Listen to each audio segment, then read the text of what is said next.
Okay guys, એના પછીના દાખલા તરફ આગળ વધીએ તો તમને અહીંયા એવું કહેવામાં આવ્યું છે કે 12 પાઇકોફેરાડેનું એક કેપેસિટર કે જે 50 વોલ્ટની બેટરી સાથે જોડેલું છે અને એ કેપેસિટરની કુલ વિદ્યુત સ્થિતિ ઉર્જા કેટલી સંગ્રહ પામશે, આ વસ્તુ તમને પૂછી છે. ચલો ડન, બરાબર. તમને સિમ્પલ છે કે અહીંયા કેપેસિટન્સ આપી દીધું છે, આપણે એક ડેટા કલેક્શન જોઈ લઈએ, બરાબર. 12 × 10⁻12 બહુ ઇઝી છે. બીજો તમને અહીંયા વોલ્ટેજ આપી દીધો છે 50 વોલ્ટ અને તમને પૂછી છે સ્થિત વિદ્યુત સ્થિતિ ઉર્જા એટલે કે યુની કિંમત તમને પૂછેલી છે.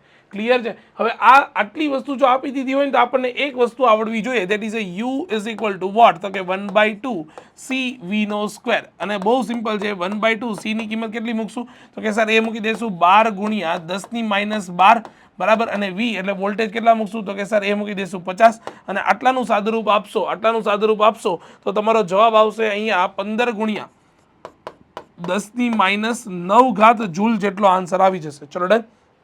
આટલી વસ્તુ ક્લિયર કટ સમજાય છે. બહુ ઇઝી દાખલો છે, કશું નથી. એમસીક્યુ બેઝ આવો દાખલો પૂછાય. ચલો ડન, ક્લિયર છે આટલી વસ્તુ. તો તમારો જે આન્સર જે છે એ આન્સર આવી જશે 15 × 10⁻9 જૂલ. સીધો સિમ્પલ દાખલો છે, ફટાફટ નોટ ડાઉન કરી લો. એના પછીના દાખલા તરફ આપણે આગળ વધીએ ગાઈસ.